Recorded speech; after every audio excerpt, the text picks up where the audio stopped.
દાહોદ જિલ્લા ખાતે સંજેલી તાલુકાના ઢાળસીમડ ગામે 29 તારીખના રોજ જે 28 તારીખના રોજ જે ઘટના બનવા પામેલ હતી એ ઘટનાના અનુસંધાને આપ સૌ વિદિત છો એમ પોલીસ દ્વારા 12 આરોપીઓ ત્યારે જ પકડી લેવામાં આવેલ હતા. મહિલાને રેસ્ક્યુ કરાવેલા અને કાયદાની તમામ કલમો લગાડી અને આઈટી એક્ટ લગાડી આરોપીઓ વિરુદ્ધ કાર્યવાહી કરેલ.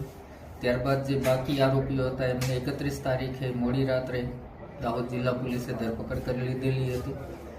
કાયદાકીય પ્રક્રિયા ઉપરાંત ગૃહ રાજ્યમંત્રી શ્રી હર્ષ સંઘવી સાહેબનાઓનું સૂચન હતું કે પોલીસ દ્વારા મહિલાનું પુનઃસ્થાપન થાય, ગરિમાભેર અને માનભેર જીવન જીવી શકે અને તેઓને આર્થિક રીતે કોઈ ઉપર ડિપેન્ડ ન રહેવું પડે એના માટે ગુજરાત પોલીસ દ્વારા કાર્યવાહી થવી જોઈએ.